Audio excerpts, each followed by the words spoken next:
நான் ரொம்ப ரொம்ப எதிர்பார்ப்போடு இருந்தேன். சனிக்கிழமை தான் குறும்படம் போடுவாங்க, ஸோ நம்ம அதை பார்த்து ரசிக்கலாம், ஒரு பிளாஸ்டான ஒரு எபிசோடாக இருக்கும், மற்றவர்களுடைய முகத்திரையை வந்து பார்க்கலாம் அப்படின்னு சொல்லி நான் ரொம்ப எதிர்பார்ப்பாக இருந்தேன். ஆனால் ட்விஸ்ட் என்னன்னு பார்த்தீங்கன்னா, சனிக்கிழமை முழுக்க சாண்ட்ரா அவர்களை பற்றி குறையாக சொல்லியிருக்காங்க. அவங்க வந்து இப்படி பண்ணிட்டாங்க, கெஸ்ட் அவமதிச்சிட்டாங்க, அதை பண்ணிட்டாங்க, இதை பண்ணிட்டாங்க, எல்லாமே வந்து கம்ப்ளைண்ட்டாக வைக்கப்பட்டிருக்கு சாண்ட்ரா அவர்கள் மீது. அதுக்கு ரியாக்ஷன் பண்ணுறதுக்கு சண்டே தான் வந்து என்ன பண்ணியிருக்காங்க அப்படின்னு பார்த்தீங்கன்னா, அந்த குறும்படத்தை போட்டு விஜய் சேதுபதி வந்து என்ன நடந்துச்சு அப்படிங்கிறத காட்டியிருக்கார். ஸோ நம்ம சொன்ன விஷயங்கள், இந்த அரங்கமே அதிர்ந்த கைத்தட்டல் அப்படிங்கிறதுலாம் ஞாயிற்றுக்கிழமையில் தான் நடக்குது. அதாவது பார்த்தீங்கன்னா கிட்டத்தட்ட 5 நிமிடங்கள் தொடர்ச்சியாக கைத்தட்டல் அப்படிங்கிறது நடந்திருக்கு போத் திவ்யா அண்டு சாண்ட்ராவுக்கு. இது மிகப்பெரிய வளர்ச்சியாக அவங்களுக்கு நிச்சயமாக இருக்கும். ஓகேவா? இதை விட்டு என்னெல்லாம் நடந்துச்சு அப்படின்னு பார்த்தீங்கன்னா, எவிக்ஷன். துஷார் எவிக்ட் ஆனதுக்கு பயங்கரமாக எழுதியிருக்காங்க அரோரா. தன்னால் தான் துஷார் எவிக்ட் ஆகிட்டான், அது இத்தனை நாள் தெரியல, இப்போ தான் வந்து அரோராவுக்கு தெரியுது. ரொம்ப நேரம் எழுதியிருக்காங்க, துஷாரை விடவே இல்லையா. அதாவது எவிக்ட் ஆகிட்டு 20-30 நிமிஷம் கழிச்சு தான் துஷார் வந்து ஸ்டேஜுக்கே வந்திருக்காரு. அவ்வளோ நேரம் வந்து அங்கே பயங்கரமான ஒரு அழுகை காட்சிகள் வந்து நடந்திருக்கு. அதை எபிசோடில் காட்ட மாட்டாங்க, எப்படி இருந்தாலும் எடிட் பண்ணிடுவாங்க அப்படிங்கிற ஒரு விஷயம் வந்து சொல்லப்பட்டிருக்கு. ஸோ இந்த வாரம் முழுக்க இந்த சீக்ரெட் டாஸ்கில் சாண்ட்ரா அவர்களை எவ்வளோ சாக்ரிஃபைஸ் பண்ணி எவ்வளோ விஷயங்கள், ஜெயிலுக்கெல்லாம் போனாங்க, அது தேவையே கிடையாது அவங்களுக்கு. இதை மட்டும் சீக்ரெட் டாஸ்க்குன்னு முன்னாடியே ரிவீல் பண்ணியிருந்தார் அப்படின்னா பெஸ்ட் பர்ஃபார்மராக அவங்க தான் வாங்கியிருப்பாங்க. அந்த சான்ஸை யூஸ் பண்ணிக்கிட்டு திவ்யா அவர்கள் பயங்கரமாக ஸ்கோர் பண்ணிட்டாங்க. இன்னொரு விஷயம் என்ன அப்படின்னு பார்த்தீங்கன்னா, ஒரு ஃபோட்டோ ஒன்று வந்திருக்குங்க. அந்த ஃபோட்டோவில் இவர் விஜய் விஷால், திவ்யா கணேஷ், அவங்களுக்கு முன்னாடி விஜய் பார்வதி சிஎஸ்கே மேட்ச் பார்க்குறதுக்காக போயிருக்காங்க. ஆக்சுவலாக வந்து அந்த ஃபோட்டோ வச்சு எல்லாரும் என்ன இப்போ போட்டு உருட்டிக்கிட்டு இருக்காங்க அப்படின்னு பார்த்தீங்கன்னா, இவங்க திவ்யா கணேஷும் விஜய் பார்வதியும் நண்பர்கள், 2 பேருமே ஃப்ரெண்ட்ஸு தான். வெளியில் ஃப்ரெண்டாக எடுத்துக்கிட்டு இங்கே வந்து மங்காத்தா கேம் ஆடிக்கிட்டு இருக்காங்க, நீ எனக்கு எதிரி நான் உனக்கு எதிரின்ற மாதிரி ஒரு கேம் ஆடிக்கிட்டு இருக்காங்க. ஸோ இவங்க 2 பேருமே நடிக்கிறாங்க, ஃபேக்கு ஃப்ராடு அப்படின்னு சில பேர் பேசிக்கிட்டு இருக்காங்க. அது எனக்கு ஒன்றுமே புரியல. ஒரு பிஆர் லிஸ்ட்டுன்னு ஒரு லிஸ்ட்டு வெளியில் வந்துருச்சு, அது உண்மைன்னு நம்பி பல பேர் வந்து ஐயோ பார்த்தீங்களா இவங்க இவ்வளோ சொல்ல பண்ணியிருக்காங்க, அவ்வளோ பண்ணியிருக்காங்க, இவ்வளோ பண்ணியிருக்காங்கன்னு சொல்லிட்டு பேசுகிறாங்க. அதே மாதிரி ஒரு ஃபோட்டோ வருது, அந்த ஃபோட்டோ வச்சுக்கிட்டு பார்த்தீங்களா வெளியில் நண்பர்கள் அப்படி இப்படின்னு வந்து பேசிக்கிட்டு இருக்காங்க. ஏண்டா, இந்த சினிமா உலகத்தில் எல்லாருக்கும் ஏதோ ஒரு விதத்தில் தெரிஞ்சவனாக தான் இருப்பான், கனெக்டடாக தான் இருப்பான். இந்த ஒரு பேசிக் புரிதல் கூடவா நமக்கு கிடையாது. விஜய் பார்வதி ஆக்சுவலாக ஒரு விஜய், பல பேர் அவங்க வந்து இன்டர்வியூ எடுத்திருக்காங்க. அது மட்டும் இல்லாமல் விஷால் அவர்களும் பார்வதி அவர்களும் நண்பர்கள், அவங்க இன்டர்வியூலாம் நிறையா பண்ணியிருக்காங்க. அதன் மூலமாக தெரிஞ்சிருக்காதா? இன்னொன்று நீங்கள் அப்படி கூட எடுத்துக்க வேணாம். இப்போது நண்பர்களாக இருந்து தான் ஃபோட்டோ எடுக்கணுமா என்ன? அது எப்படி வேணாலும் அந்த புகைப்படம் வந்திருக்கலாம். இவங்க மேட்ச் பார்க்க போயிருக்கலாம், அப்போ பார்வதி அங்கே வந்திருக்கலாம். அடடா விஷால் நிற்கிறாரு, அடடா திவ்யா கணேஷ் நிற்கிறாங்களே அப்படின்னு சொல்லி பார்வதி போய் ஒரு ஃபோட்டோ கூட எடுத்திருக்கலாம். இப்போ நான் போயிட்டு எம்எஸ் தோனி வராரு, ஒரு பேச்சுக்கு சொல்கிறேன், எம்எஸ் தோனி வராரு, அவர்கிட்ட போயிட்டு நான் பேசி அவர் கூட நின்று ஒரு ஃபோட்டோ எடுத்து நான் போடுறேன் அப்படின்னா, நானும் எம்எஸ் தோனியும் ஃப்ரெண்ட்ஸா எனக்கு புரியலையே. ஃபோட்டோ எடுக்கிறதுன்றது நார்மலான ஒரு விஷயம். எந்த விதமான அடிப்படை ஆதாரமும் இல்லாமல் ஒரு ஃபோட்டோ பார்த்துட்டு பார்த்தீங்களா நண்பர்கள், பார்த்தீங்களா அவங்க வந்து மங்காத்தா கேம் ஆடுறாங்க, எப்படி அவங்களால எப்படிலாம் ஸ்கிரிப்ட் எழுத முடியுது? இந்த மாதிரி கற்பனை கதைகளை புனையிற நீங்களாம் டைரக்ஷன் பண்ண போயிருங்களேன், சினிமாவுக்கு போயிருங்களேன், நல்ல நல்ல கதைகள் வரும். மொக்கையாக நடிச்சுக்கிட்டு இருக்காங்க தமிழ் சினிமாவில். மலையாளம், தெலுங்கு, கன்னடம்லாம் பிச்சுக்கிட்டு போய்கிட்டு இருக்கு. ஒரு நல்ல டேரக்டர்ஸாக வருவீங்கல்ல.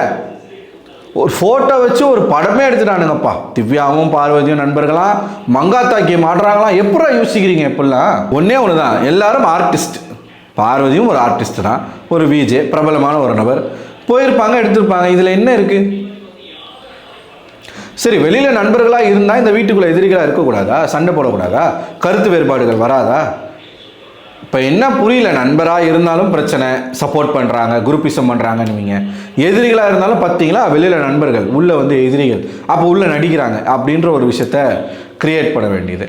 இது ஒரு பக்கம் நடந்துக்கிட்டு இருக்கா. ஸோ சொன்ன மாதிரி சண்டே முழுக்க நம்ம சாண்ட்ரா அவர்கள் தான் மாஸ் பண்ணிக்கிட்டு இருக்காங்க அப்படிங்கிறது சொல்லப்பட்டிருக்கு. முக்கியமான விஷயம், கமருதீனுக்கு பயங்கரமான ரோஸ்டிங் கிடச்சிருக்கான். அண்டு இவர் நம்ம அமித் பார்கவுக்கும் பயங்கரமான ரோஸ்டிங் கிடச்சிருக்கு. எஃப்ஜே உடைய விஷயத்தில் அந்த கார்னிவல் இருக்குல்ல, அந்த கார்னிவல் மேட்டரில் அவர் நான் மறந்துட்டேன், அது எதுக்கு இப்போ சொல்கிறீங்க அப்படின்னு கேட்டிருப்பார்ல, அந்த விஷயத்தை சேதுபதி அவர்கள் எடுத்து போட்டு பயங்கரமாக போட்டு பொலன்னு பொழந்திருக்காரு. அண்ட் அமித் அவர்களுக்கு அட்வைஸும் பண்ணியிருக்காரு. ஸோ எடுத்து பார்த்தீங்கன்னா சாண்ட்ரா அவர்களுடைய குறும்படம் முதல் முறையாக இந்த சீசனுடைய முதல் குறும்படம் சாண்ட்ரா அவர்களுக்கு தான் அது போடப்பட்டிருக்கு. அண்டு துஷாருடைய எவிக்ஷன் பயங்கரமாக அழுதுருக்காங்க அரோரா. அண்டு நம்ம அமித்துக்கு ரோஸ்ட்டு. நெக்ஸ்ட்டு பார்த்தீங்கன்னா கமருதீனுக்கு பயங்கரமான ரோஸ்டிங் அப்படிங்கிறது கிடைச்சிருக்கு. ஸோ இது வந்து சண்டே நடக்கக்கூடிய விஷயங்கள். சாட்டர்டே நடக்கிற விஷயங்களை இன்னும் கொஞ்சம் நேரத்தில் நம்ம பார்த்துருவோம். ஆக மொத்தத்தில் 2 எபிசோடும் நல்லாயிருக்கும் அப்படின்னு தான் நினைக்கிறேன். வந்த வைல்ட் கார்டில் 3 பேர் பயங்கர இம்ப்ரெசிவாக போயிட்டுருக்காங்க. அண்ட் ஆனால் இன்னொரு விஷயம் மறந்துட்டேன், பிரஜின் அவர்களுக்கு ஃப்ளையிங் கிஸ் கொடுத்துருக்காராம் நம்ம சேதுபதி அவர்கள். இதை வந்து சேதுபதி அவர்கள் தவிர்த்துருக்கலாம். ஏன்னா பிரஜின் அவர்கள் நல்லா தான் கேம் விளையாடுறாங்க, ஒரு பிரச்சனையும் கிடையாது. வார்த்தைகள் கடுமையாக இருந்தாலும் கேம் நல்லாவே விளையாடுறாங்க. விஜய் சேதுபதி ஏற்கனவே என்னுடைய நண்பர் அப்படின்னு சொல்லி தான் அனுப்பியிருக்கார். இப்போ நீங்கள் இந்த மாதிரி வந்து பிரஜின் இப்படி தான் ஃபயராக இருக்கணும் அப்படின்னு சொல்லி நீங்கள் பண்ணீங்க அப்படின்னா அது வந்து அவர் நல்லாவே விளையாண்டாலும் பார்த்தீங்களா சேதுபதி வந்து சப்போர்ட் பண்ணுறாரு, சேதுபதியோடைய ஆதரவாளர், அதனால் அவர் என்ன பண்ணாலும் வந்து கேட்க மாட்டாங்க, சேனல் வந்து இந்த மாதிரி பண்ணுறாங்க, ஒருதலை பட்சமாக இருக்காங்கன்னு சொல்லி அவருடைய கேமும் சேர்த்து ஸ்பாயில் ஆகும். யார் பிரஜன் அவர்களுடைய கேமும் சேர்த்து ஸ்பாயில் ஆகும். அதனால் நீங்கள் வந்து சொல்லி தான் அனுப்பிச்சிங்க அவங்கள, நண்பர்லாம் கிடையாது, வந்து நான் எதனா பேசுகிறேன்னா மனசில் வச்சுக்காதுன்னு சொன்னீங்களா, அந்த மாதிரி நீங்களும் ஃபாலோ பண்ணுங்க, நீங்களே அவங்க விளையாட்டை கெடுத்துடாதீங்க அப்படின்னு இந்த வீடியோ மூலமாக நான் சொல்லிக்கிறேன். கடைசியாக திவ்யாவுக்கு இன்னைக்கு எந்த அளவுக்கு கிளாப்ஸ் இருக்கோ அந்த அளவுக்கு திவ்யாவுக்கு இன்றைக்கும் ரோஸ்ட் இருக்குது அப்படின்னு சொல்லப்பட்டிருக்கு. அதாவது திவ்யாவை ஒரு 10 நிமிஷம் டிசிப்ளின் மற்றும் டெக்கோரம் பற்றின கிளாஸ் எடுங்க அப்படின்னு சொன்னதாக அவுட் சைட் சோர்ஸ் வந்து சொல்லிக்கிட்டு இருக்காங்க. ஸோ நேத்திக்குமே இப்படி தான் திவ்யா வந்து நிறையா போட்டு வறுத்தெடுத்துட்டாரு சேதுபதி. துஷார் விஷயத்தில் அவர் கேட்டதாக இருக்கட்டும், நீங்கள் அந்த வீட்டுக்குள்ள ஒரு கண்டஸ்டன்ட் தான், நீங்கள் ஒன்றும் பாஸ் கிடையாது, இங்கே வந்து நீங்கள் என்னென்னமோ பேசுனீங்க ஆனால் அங்கே போய் அது எல்லாமே செய்கிறீங்கன்ற ரேஞ்சுக்கு திவ்யா அவர்கள்கிட்ட கிளியராக எதெல்லாம் சொல்லணுமோ, என்னென்ன தவறுகள் நீங்கள் பண்ணுறீங்க அதை திருத்திக்கோங்கன்னு சொல்லணுமோ அது அத்தனையுமே சேதுபதி அவர்கள் வந்து அட்ரஸ் பண்ணாங்க.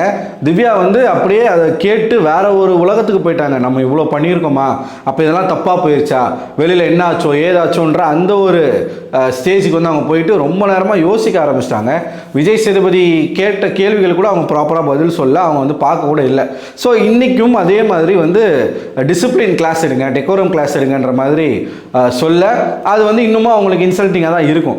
என்ன கேட்டால் இது வந்து நல்லது தான் திவ்யா அவர்களுடைய இந்த பிக் பாஸ் ஜேர்னிக்கு. இதுக்கப்புறம் வந்து அவங்கள சரி பண்ணிக்கிறதுக்கு இதெல்லாம் உதவும். ஸோ எப்பயுமே வந்து நம்ம நிதானமாக ஹேண்டில் பண்ண கற்றுக்கணும். நம்மளும் அவங்களுக்கு ஈக்குவலாக சரிசமமாக இறங்கி சண்டை போடணும் கத்தணும் அப்படிங்கிற அவசியம் கிடையாது. அப்படி பண்ணுறதுனால என்ன நடக்குதுன்னு பார்த்தீங்கன்னா பார்வதியை விட அவங்க மோசம், பார்வதியே தேவையில்லை போல அப்படின்னு பார்வதியை நார்மலைஸ் பண்ணிக்கிட்டு இருக்காங்க.